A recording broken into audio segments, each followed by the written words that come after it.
जंगल में टुनटुनी नाम की एक गरीब चिड़िया अपने पति बंटी कबूतर और अपनी छोटी सी बेटी मुनमुन चिड़िया के साथ रहा करती थी। एक दिन बंटी कबूतर सुंदरी नाम की कौवी के साथ शादी कर लेता है और उसे अपने साथ घर ले आता है। बंटी जी, ये कौन है? ये मेरी पत्नी है सुंदरी। तेरा अब इस घर में कोई काम नहीं है। एक तो दहेज में तूने कुछ भी नहीं दिया और ऊपर से तुझसे मैंने बेटा मांगा था और तूने बेटी को पैदा किया। चल जा, अब अपनी कलमुही बेटी को लेकर इस घर से निकल जा। बंटी जी आप ऐसा क्यों बोल रहे हो? अब मैं अपनी छोटी सी बच्ची को लेकर इस घने जंगल में अकेली कहाँ भटकूंगी? बंटी जी आप हमारे साथ ऐसा मत करो ना। अरे करमजली, कहीं जा मर, बस इस कलमुही को मेरी नजरों से दूर लेकर जा गई। अरे टुनटुनी चिड़िया, तुझे सुनाई नहीं देता क्या? एक बार बंटी जी ने तुझे यहाँ से जाने को बोल दिया ना, तो तू अपनी बेटी को लेकर यहाँ से चली जा। सुंदरी कौवी और बंटी कबूतर दोनों मिलकर टुनटुनी चिड़िया और उसकी छोटी सी बच्ची को घर से धक्के मार कर बाहर निकाल देते हैं। अब टुनटुनी चिड़िया के पास रहने का कोई ठिकाना नहीं था। वह अपनी छोटी सी बच्ची को लेकर एक बड़े से पेड़ के पास जाती है और वहीं एक छोटा सा घोंसला बनाकर रहने लगती है। अगली सुबह टुनटुनी चिड़िया से मिलने उसकी दोस्त लाडो चिड़िया आती है। बंटी जी ने मेरे साथ बिल्कुल अच्छा नहीं किया। अब मेरा और मेरी नन्ही सी बच्ची का क्या होगा?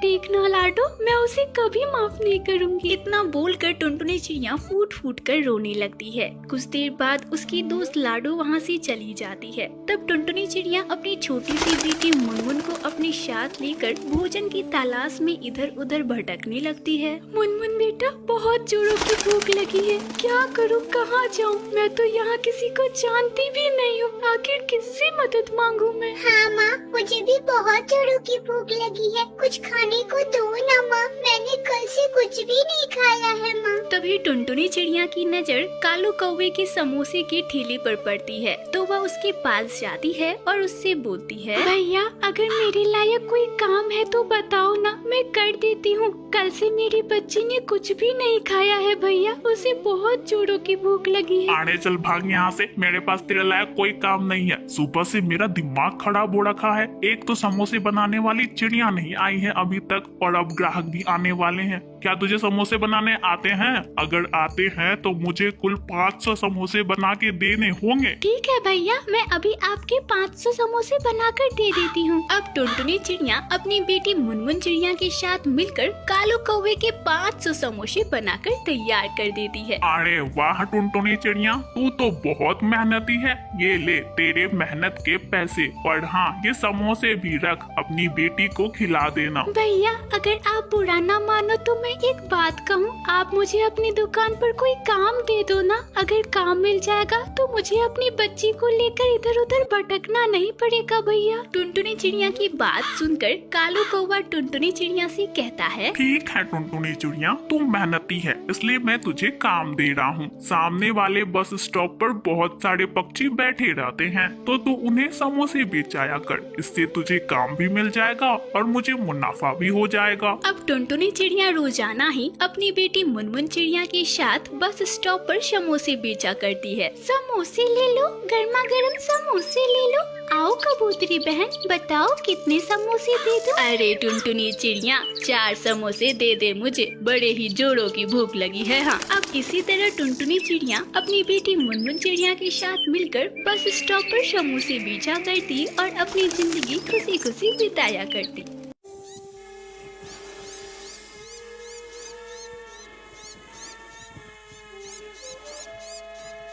बंटी कबूतर की पत्नी टूनी चिड़िया ने कल ही एक बहुत ही प्यारी और मासूम सी चिड़िया को जन्म दिया।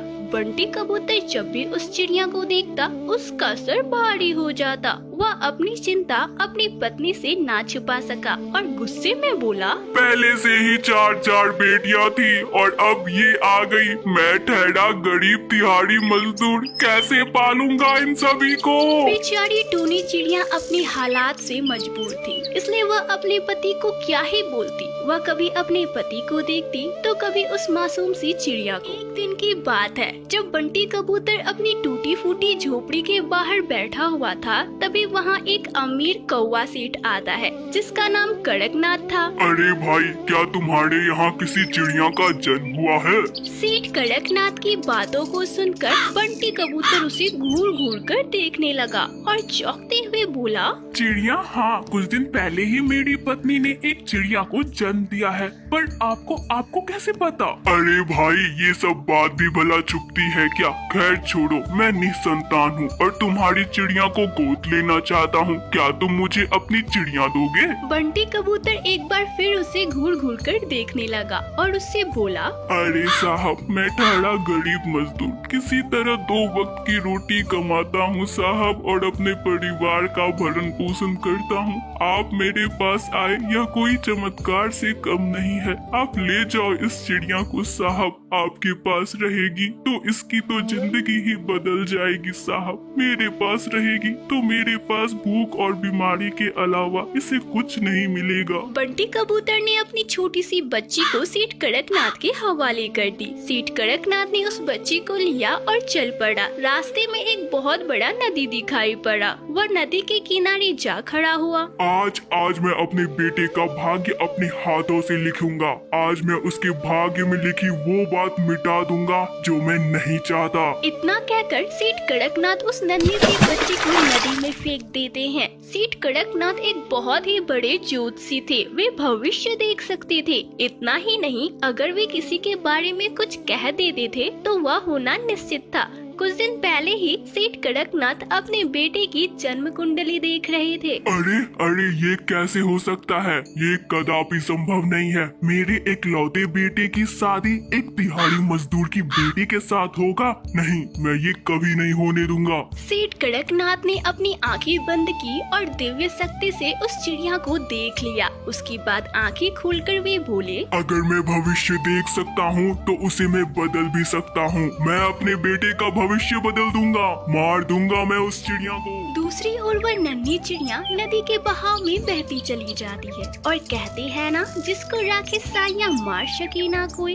तभी वहाँ एक कमल का पुष्प बहता हुआ आ जाता है और नन्ही सी चिड़िया उस कमल के पुष्प के ऊपर जा बैठती है। वह कमल का पुष्प नदी की धारा में बहते जा रहा था। नदी की दूसरी ओर एक धोबन कपड़े धो रही थी। तभी अचानक से उसकी नजर उस कमल के पुष्प पर पड़ती है तो वह देखती है एक मासूम सी चिड़िया उसमें रोई जा रही है। वह उस मासूम सी बच्ची के पास जाती है और उसे नदी से बाहर निकालती है। देवा रे देवा, किस निर्दयी ने इस बच्ची को पानी में डाल दिया। अरे अगर पाल नहीं सकते तो पैदा क्यों करते हैं। अरे बिटिया, तू क्यों रो रही है? मैं हूँ ना बिटिया, मैं तेरा ध्यान रखूंगी। मत रो बेटी, मत रो।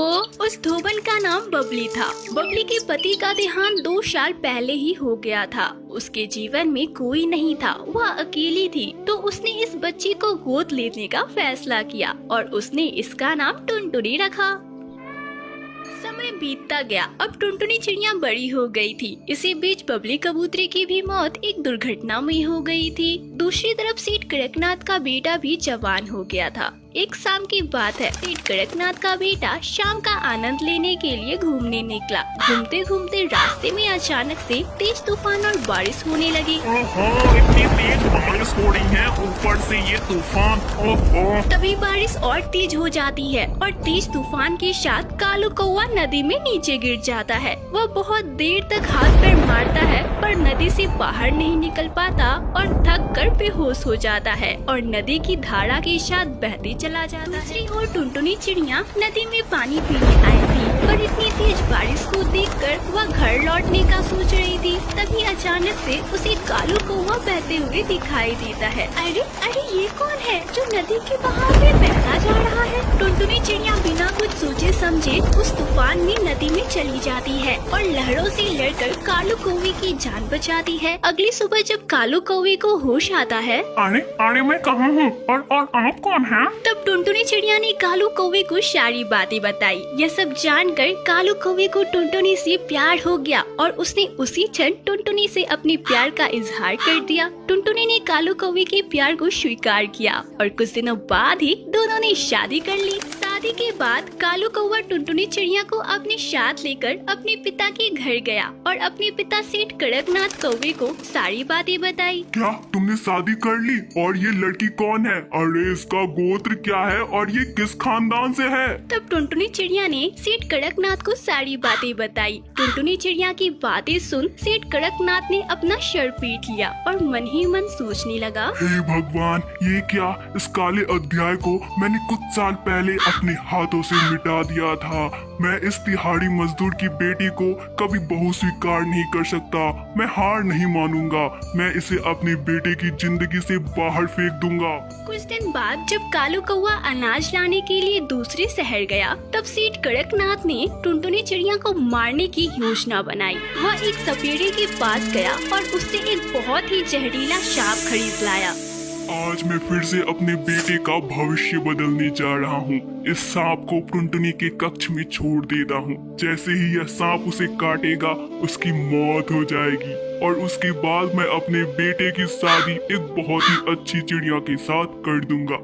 चलो अब इस सांप को छोड़ देता हूँ। जैसे ही सेठ कड़कनाथ ने पिटारे से उस जहरीले सांप को निकाला, उस जहरीले सांप ने सेठ कड़कनाथ को ही डस लिया। सेठ कड़कनाथ दर्द से कराहने लगा। अरे अरे ये क्या? मुझे बचाओ! अरे मुझे सांप ने काट लिया। कोई मेरी रक्षा करो। अरे अरे ये तो पिताजी की आवाज है। पिताजी आप घबराइए नहीं, मैं हूँ ना, मैं आपको बचा लूंगी। टुनटुनी चिड़िया अपनी जान की परवाह किए बिना सेठ कड़कनाथ के पंखों से सांप के सारे जहर को चूस कर बाहर फेंक देती है। तभी कालू कौवा भी घर आ जाता है और जल्दी से वैद्य को कॉल करता है। वैद्य जी सेठ कड़कनाथ की जांच करते हैं। कुछ देर बाद सेठ कड़कनाथ कौवे को होश आ जाता है। सेठ कड़कनाथ जी, आपको तो अपनी बहू पर गर्व होना चाहिए। आज उसी की वजह से आपकी जान बची है। अगर वह ना होती तो आप इस दुनिया में ना होते। उसने समय पर आपके शरीर से सारा जहर चूस कर बाहर फेंक दिया। जिस चिड़िया को मैंने सदैव मारना चाहा,